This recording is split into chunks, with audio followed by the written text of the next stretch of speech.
Ahora, hoy de lo que le quiero hablar es de... No sé cómo avanza.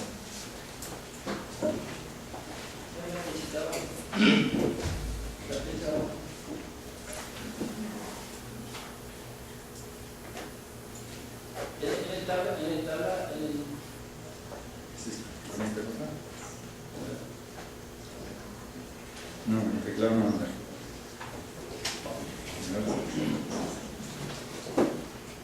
Bueno, la historia bancaria, la historia empresarial, en primer lugar, es de gran amplitud, incluye a todas las empresas de todo tipo y puede calificarse como un campo de investigación, pues que no es solo de nuestra época, sino se puede retrotraer hasta muy atrás.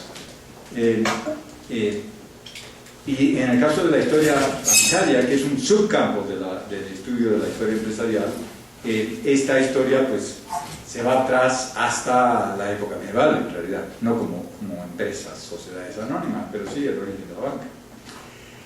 La historia subbancaria es parte de la historia empresarial, pero se puede estudiar desde el ángulo de ese campo, de la historia económica, de la historia financiera. ¿Cuál sería la definición de la historia bancaria en el contexto de la historia financiera? Ese es un tema que vamos a ver en un momento. ¿Cuál ha sido la historia de la banca en México? Así de manera muy resumida. Y luego unos comentarios sobre metodología y fuentes. Son los puntos centrales que voy a mencionar aquí de manera muy apretada, ¿no? Muy sintética. La historia bancaria, ¿qué es? Pues es un campo específico de la historia financiera. ¿Qué es la historia financiera? Pues la historia financiera es una multitud de temas, constituye y se puede estudiar desde muchos ángulos. Pero si nos ponemos a mirar los principales trabajos que se han hecho en este terreno, a nivel de historia financiera, hay una gran literatura sobre historia de bancos y banca, hay una historia de compañías de seguros, pero eso está poco desarrollado en México y en general a nivel internacional. Historia de las bolsas, comienza a haber trabajos importantes. Ranald Michi ha publicado la historia de la bolsa de Inglaterra, de Londres, y ha publicado una historia de las bolsas a nivel internacional desde 1850 hasta 2010, y lo ha publicado hace 2 años, pero es el primer trabajo de ese tipo, o sea, es un campo reciente. Historia de otros tipos de compañías financieras o agencias de calificación, muy poco hasta la fecha, pero hay trabajos especialmente en compañías privadas. Finanzas gubernamentales, un campo enorme, se ha trabajado mucho en este campo, la historia de impuestos, historia de gastos públicos, historia de la deuda pública. Hay mucho trabajo y en México también hay bastante, pero desde los últimos 15, 20 años máximo. Banca central y política monetaria. Este es un campo que se ha desarrollado mucho en los últimos 15 años, sobre todo. No era un campo típico de hacer historia de banca central tradicionalmente. Había trabajo sobre banca central, pero no había muchas historias. Pero hoy en día hay una gran literatura y hay papers todas las semanas que salen en internet que tratan distintos aspectos de la historia del Fed, de la historia del Banco de Inglaterra, etcétera, etcétera, que son muy interesantes. Historia y teoría de la banca central es un campo clásico. Entonces ahí, pero en fin, historia de la banca o historia de los bancos es un campo que se sitúa dentro de un campo mucho más grande de historia de finanzas, y hay que verlo así, pero también se puede subdividir y se puede analizar más precisamente como historia de banca. Yo lo que les quiero ofrecer es un panorama rápido histórico y luego a ir a un problema de metodología y fuentes para ver el caso de México. La historia bancaria de Europa, que es donde nace la banca, viene desde la época medieval, y los primeros bancos privados son los de Italia y Flandes desde el siglo XIII-XIV. Luego en el siglo XVI empieza a surgir la banca en Inglaterra, España y Francia, pero son bancos privados, son merchant banks.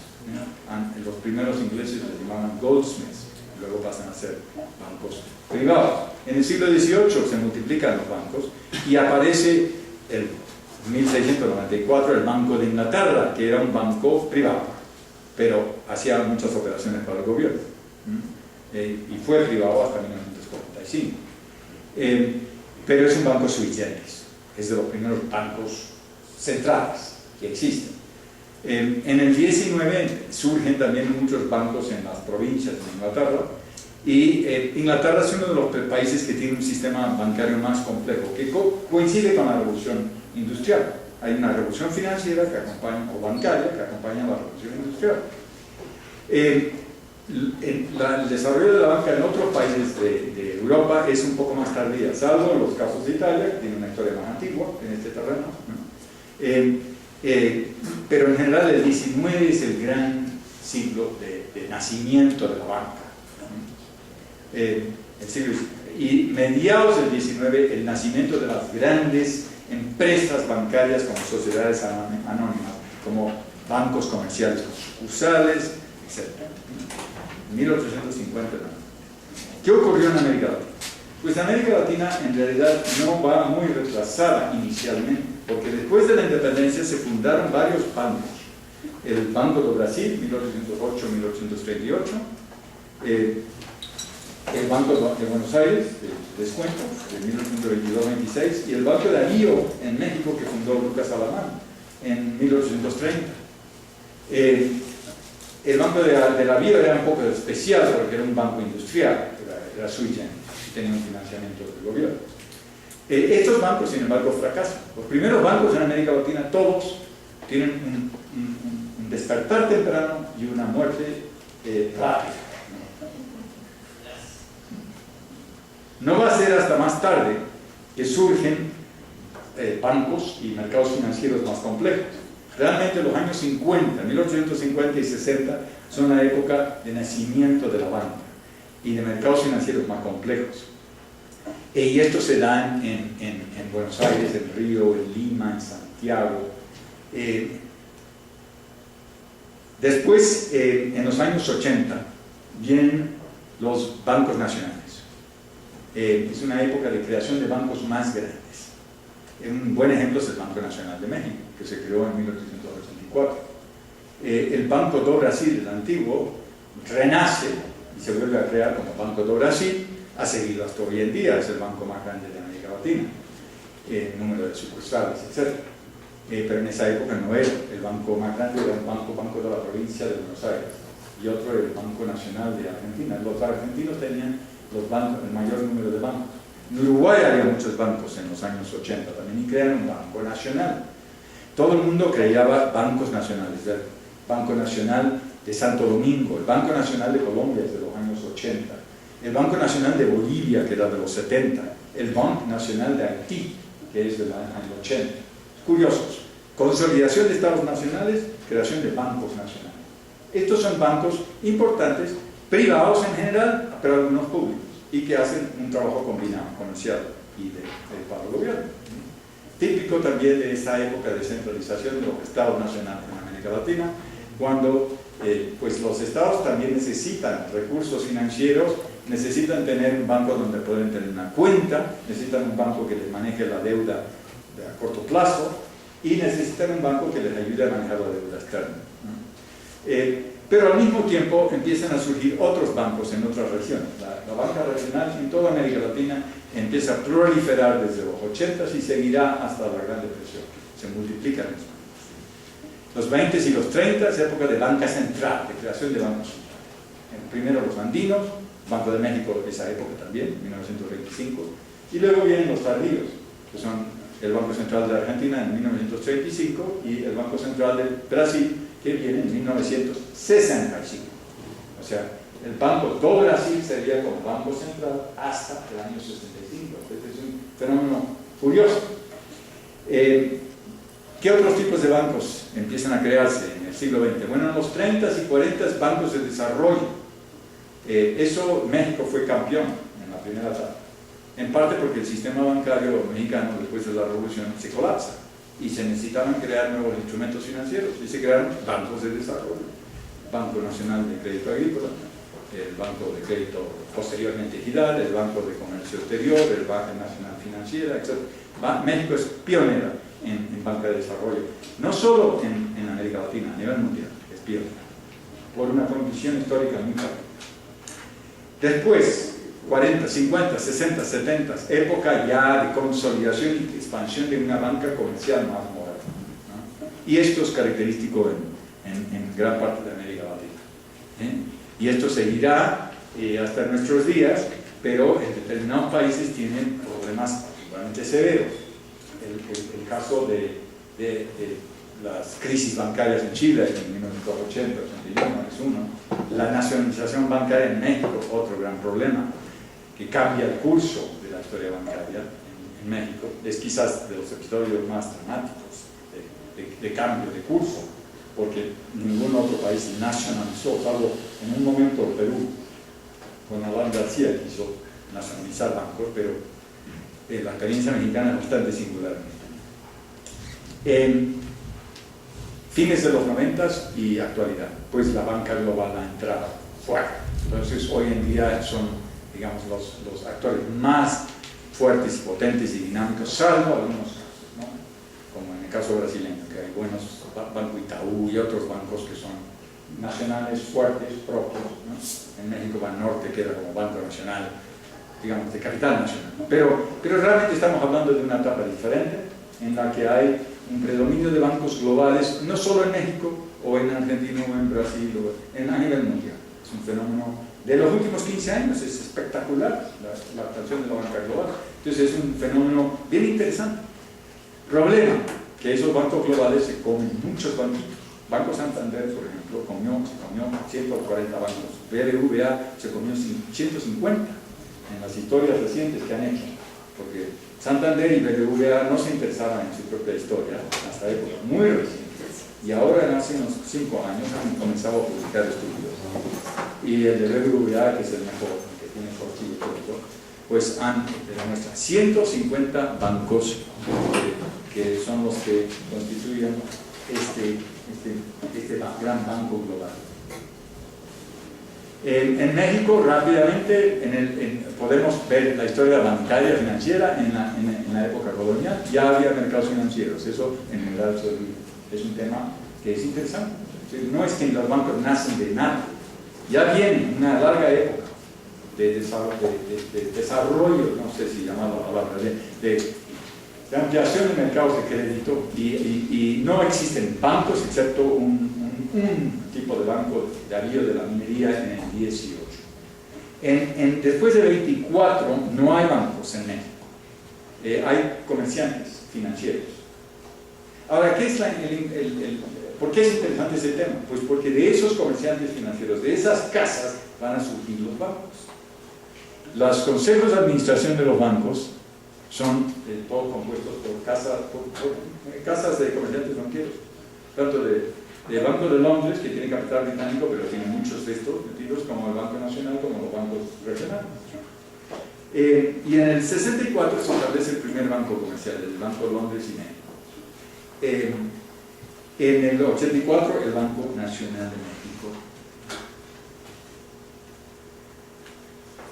Aquí tienen el Banco de Londres y México, ahí está Juárez, claro, porque fue en su época, bueno, fue con Maximiliano que se creó.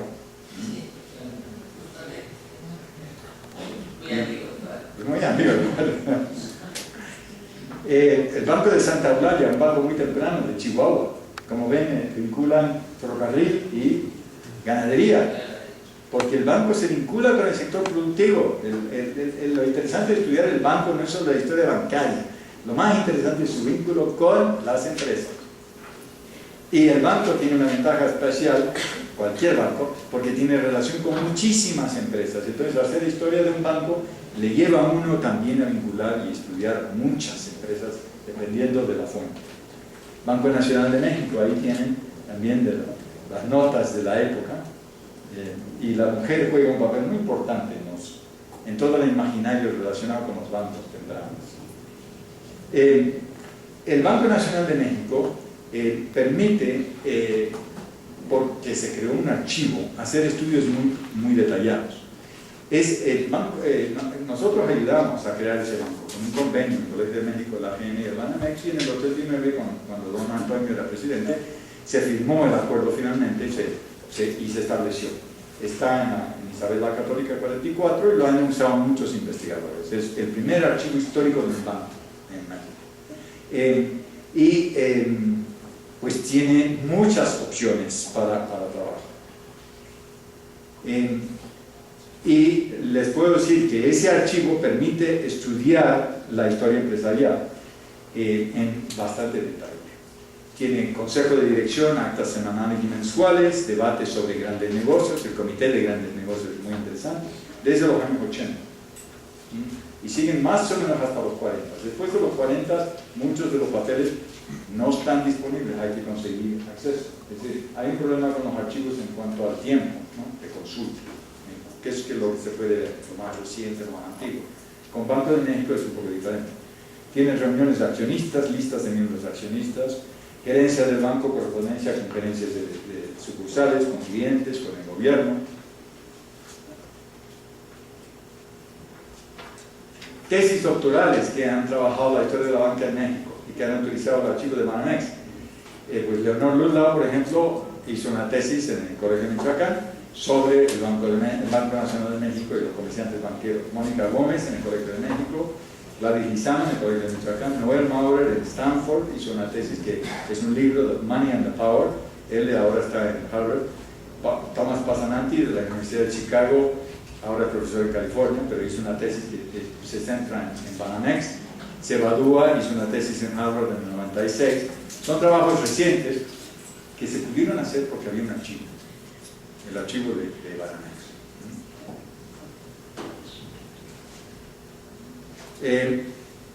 Aparte de Banamex también hay esta banca regional de la que les hablaba.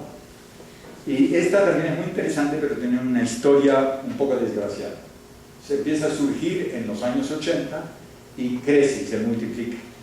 Pero, si bien se multiplican los bancos en todos los estados entre la época del porfiriato, ya llega la revolución y ahí hay una gran crisis. La revolución en realidad tuvo el mayor impacto económico en el sector financiero. La banca se quebró, la bolsa se cerró, el gobierno suspendió pagos sobre la deuda, hubo hiperinflación monetaria. Mi hipótesis es de que la revolución mexicana, sobre todo en cuanto a la economía, marca un colapso del sistema financiero y monetario. Porque muchas empresas siguieron trabajando desde la revolución mexicana. Las petroleras exportaron muchísimo, las ingenieras también, las minas de cobre también, etcétera, etcétera. Muchas empresas industriales también siguieron trabajando durante la revolución. Lo que se colapsó fue el sistema bancario.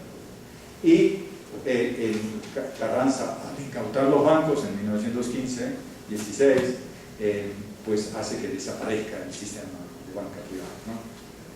Y no va a volver a abrirse la banca hasta el 21 con algunos pocos bancos, y luego ya cuando se crea el Banco de México en el 25. Aquí tenemos, por ejemplo, los primeros bancos regionales en México. El Banco Mercantil Mexicano es de Veracruz, y como ven, tiene el barco comercio veracruzano. A la derecha una mujer que pues es hilandera, ¿no?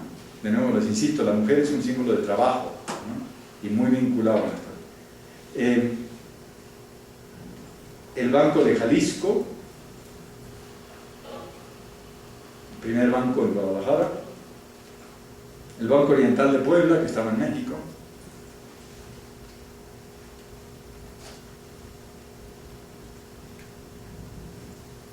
El Banco de Morelos, primer Banco de Morelos.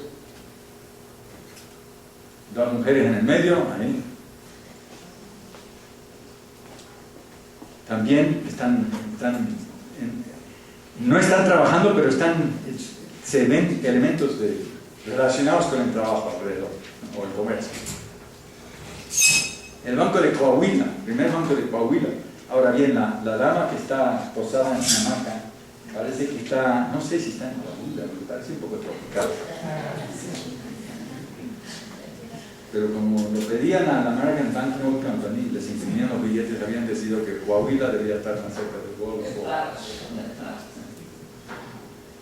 Banco de Tabasco, primer Banco de Tabasco, y relacionado evidentemente con ganadería y con cacao o con algún producto tropical, aunque las imágenes están tomadas más bien del archivo de la American Banknote, no fueron a Tabasco.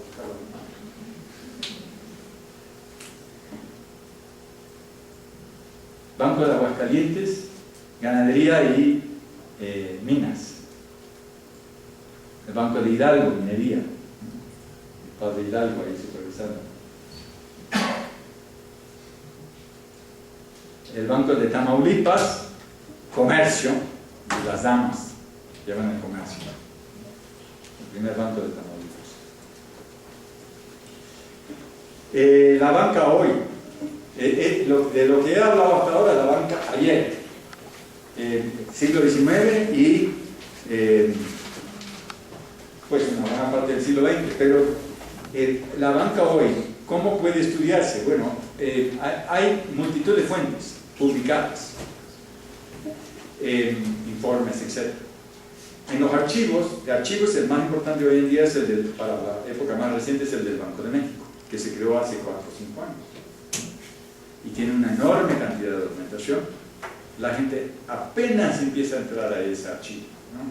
Durante largo tiempo no estaba abierto. Muy atenta la gente que atiende en el archivo del Banco de México, y yo creo que a futuro habrá muchas tesis que pueden salir de ahí sobre muchos temas: política monetaria, política financiera y todos los departamentos que tiene el Banco de México. Fuentes para una orientación, yo les recomendaría ver la tesis doctoral de Gustavo Lange, que es el que trabajó la banca de 1940 al 80, lo hizo en Stanford con Steve Taylor. Y luego también vale la pena mirar los volúmenes que ha hecho y editado tanto Gustavo como Enrique Cárdenas en el Centro de Estudios Espinosa Iglesia, que ha hecho los estudios algo único: es la historia oral financiera de México, la nacionalización bancaria, la privatización y el impacto de la crisis del 95. Con 4 volúmenes sobre la nacionalización bancaria, entrevistando a todos los actores principales, y 5 volúmenes sobre la privatización y luego la crisis del 95. Como testimonios son increíbles, porque entrevistó a todo el mundo, desde presidentes, secretarios de Estado, directores de bancos, altos funcionarios financieros, empresarios de todo tipo, expertos. Y esta es una fuente fundamental para conocer la historia bancaria reciente. Bueno, esto es lo que yo tenía que decir. Así que... Muchas gracias, Marichal.